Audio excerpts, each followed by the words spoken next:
everyone, my name is Amber. Welcome to my channel. I have some very conflicting feelings about Iron Flame by Rebecca Yarros, so I felt like I should talk them through and try to figure out how to rate this book. I keep coming back to the question of how to rate a book that is critically quite bad, but I couldn't stop reading. This review is going to be mostly spoiler free, but I am going to include a small spoiler section towards the end because I need to go into a bit of detail to explain my feelings. So I will mark that on the screen with spoilers and also in the time stamps down below, and you guys can just skip it. There will be spoilers for Fourth Wing, the first book in the series, obviously. Okay, so Iron Flame picks up just as Fourth Wing ends. Brennan, Violet's brother, is alive and he is leading a revolution. This was the big cliffhanger of the first book. I think it shook most people, and I'm sure most fans of the first book were waiting to see what was happening with Brennan, where he had been for the past 6 years, why he decided to join the revolution in the first place. Unfortunately, we never really dive deeper into Brennan's survival. We do understand, or we're told how it's happened, but we don't really go into much detail about why it happened or why he made the decision to join the revolution in the first place, other than he wanted to help people. And I wanted the book to go into more detail on that switch because previously, obviously, he was the general's son. He should have had more conflicting feelings about joining the opposing side. We don't find out what he's been doing for the past 6 years, and we also don't find out what the ultimate goal of the revolution is. We kind of know where they want to head and what point they want to get to, but not really. And so this points to my two main issues with Iron Flame: the character building and the world building. So we barely get to meet Brennan or dive deeper into the revolution before Violet and Xaden head back to Basgiath, the war college, because Violet needs to complete her second year.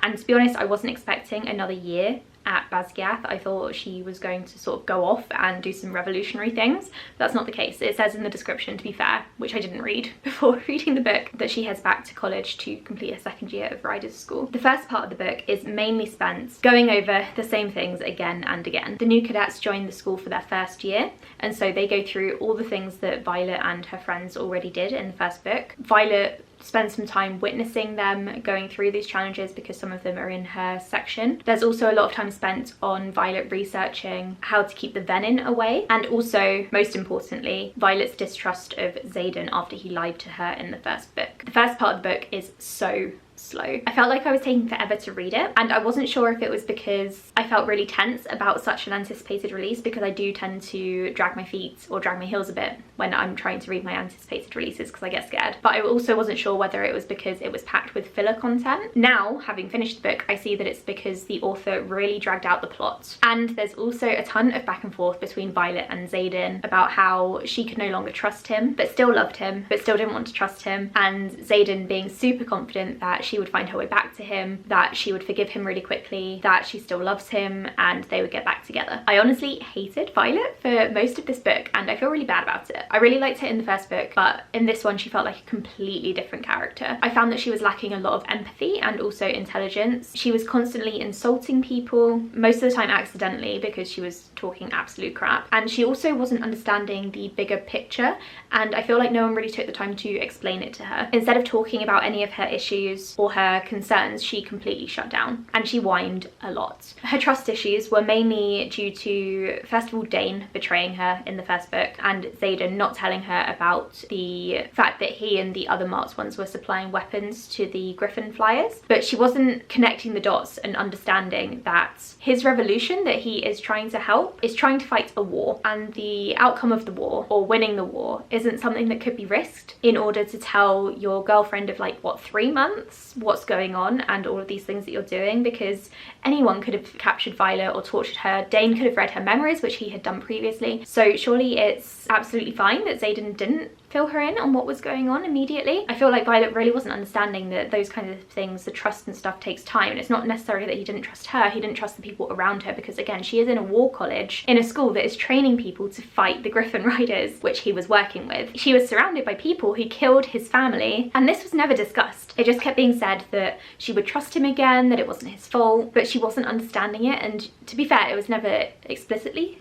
pointed out why Xaden didn't tell her. He just kept apologising for it and was like, I'll never do it again. But I feel like they could have had a proper conversation about why he kept it to himself, because I thought as a reader it's quite obvious, but it clearly wasn't to Violet because it went on for a good 400 pages. Once we got to the lead up of part 2 of the book, because this book is split into parts 1 and 2, things really started to pick up. The evil characters from the start of the book were allowed to be truly evil, which I loved, and we got some really good heroic scenes as well, which I had been waiting for. This is what we all want from our fantasy romance, I think. I was hyped for this part and I was holding my breath, and from that point on I really hoped that it would pick up with throw away these trust issues that they were having and really get into the meat of the story. I even cried at one scene in particular, and I'm not going to say what it was, but it was actually heart-wrenching, and I feel like Rebecca Yarros betrayed me by including that scene. I also wanted to mention here before I get into part 2 and how that was handled, mostly so this book review isn't entirely negative, that I really love the other characters in this book, not Violet and also not really Xaden at this point. I'll get into that later, but I love the squad. Imogen, Riddick and Sawyer are all wonderful to read about. I also really love Imogen, she's one of my new favourites, and I just wish we got to spend more time with them because the squad is perfection, and I don't think this book spent enough time with them, or the dragons actually for that matter, because the author chose to focus on Violet and Xaden's drama, and I think in a fantasy series of this scale, which the author is clearly trying to pull off and potentially failing, you do need to spend more time focusing on the side characters. And I saw in an interview that she was asked whether or not she would include other points of view like she did with Xaden at the end of book 1, and she said she is trying to figure out whether anyone else's point of view would fit in, and I do think that if she had stronger world building and writing, she could throw in some extra points of view and other characters, but I don't think, judging by this book, she's got the skills to do that with a fantasy novel. I don't know about her romance, I don't know if that's any good. Anyway, moving on. Speaking of Xaden, because I was definitely talking about him like 5 minutes ago and haven't even touched upon him yet. While Violet was definitely the most annoying out of the two of them here, Xaden was also super guilty of not communicating. He was mostly absent for most of this book, apart from the big events where he just kept coming back and then something big would happen and then he'd go off again and then he'd come back and then something else huge would happen. At one point he has to make a huge life-altering decision, except it doesn't feel that huge at all because we never see any conflicting feelings from him or emotion even. He's just always this stoic, tough guy who puts Violet first before everything else. So I'm not saying he shouldn't put her first, because absolutely he should, but when you're making a massive decision where you have to choose one person versus everything else you've been working towards, I want to see like a bit of crying or something. And I think that's exactly where this author's character work falls apart. Like the characters are crying over their love for each other, but that's about it. There's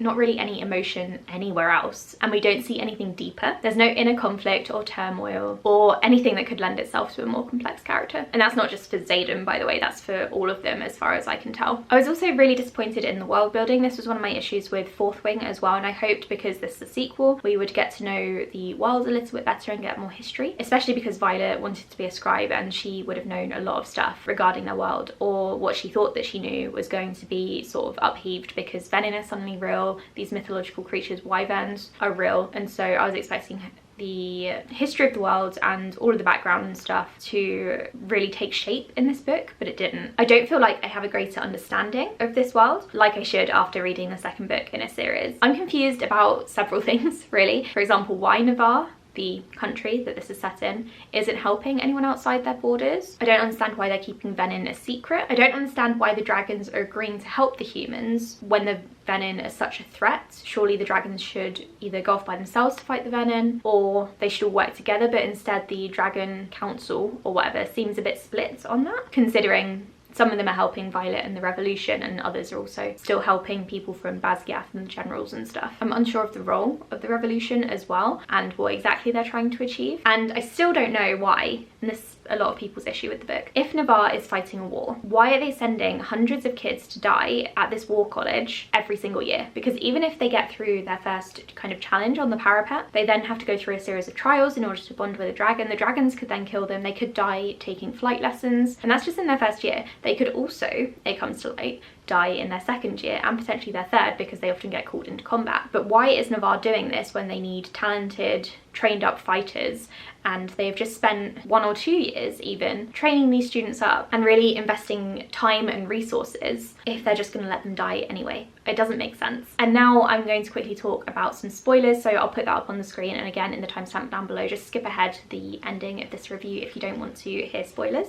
First of all, we need to talk about Jack Barlow. I don't know if you've seen my recap of this book, but I actually called his resurrection accidentally. I was mainly joking about it because we never saw a body, and I know often in fantasy books, horror films, if you don't see a body, then there's a good chance that character is alive, and Jack is alive. I can't believe he managed to come back, seem like a better person, and no one questioned it. Why is no one else wondering how he survived a mountain avalanche crushing him if he didn't have extra powers? And I think that's a lot of the issues that I had with this book were to do with characters not questioning things or doing really silly things that didn't really make sense. For example, towards the end when I think his name's Melgren, the big boss general guy, he asks the revolution for help fighting in Samara, and he knows they're going to lose, but he takes his people, all of his people, there anyway, leaving just General Sorrengail and a few other riders in Basgiath. And so Basgiath is left undefended, even though the Vale is there and they need to protect the dragons. So he's taken everyone, all of his fighters, to a fight that he knows they're 100% going to lose because that's his power, instead of skipping that fight entirely and staying to protect Basgiath. It just doesn't make sense. It was a silly decision, and I don't know how this guy became the big boss general of this country. I also really wanted to talk about in this section Xaden and the ending where he becomes Venin. I honestly hate this, while at the same time I'm really intrigued to see where it goes. I hate it because it's, as my friend pointed out as we were discussing the book, not only a rip-off of another well-known series that I read years ago, and she clocked that straight away, but I was just wondering why I was having similar feelings and like experiencing deja vu, and then she pointed out what series this had actually happened in before. Not only that, it just doesn't make sense to me. So the Venin in the first book are described as power-hungry magic users who turn because they don't want to or can't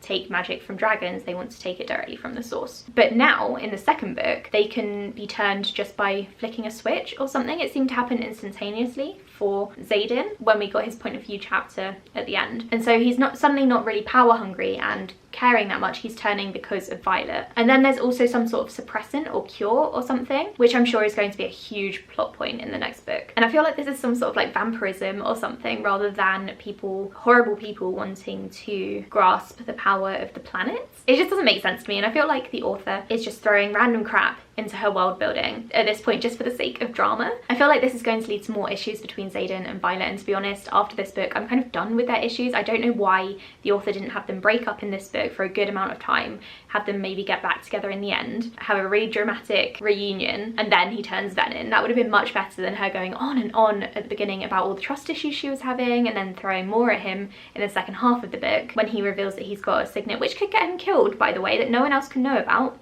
and she still gets angry about that, for him to just turn Venin in the end anyway, because I feel like we're going to have to go through this whole thing with them again in the next book, and I can't be bothered. I think the back and forth is going to become even more tiresome in the third book, and I can't see them splitting up for a long amount of time or extended amount of time, because they should have done that in the second book instead. Okay, and that's the end of the spoilers. I've gotten my rant out of the way, but I did want to note that despite all of these issues and complaints that I have, I couldn't stop reading this book. Something about it had me hooked, whether it's because I was spurred on by my love of the first book, Fourth Wing, or because I was very invested in most of the characters at this point, or the ship. I do think that Rebecca Yarros writes climactic scenes really well, and obviously, like I said earlier, I did cry at some points, so I definitely felt some emotion there. So overall, I'm both disappointed by Iron Flame but also excited for the sequel. I really hope that the next book doesn't get rushed through, because I feel like this one did, and it is pushed through more rigorous editing. I really hope that the plot is tighter and that everything just makes more sense. I also really hope that Violet is less whiny in the next one and starts to become more mature, because I felt like she was really mature in Fourth Wing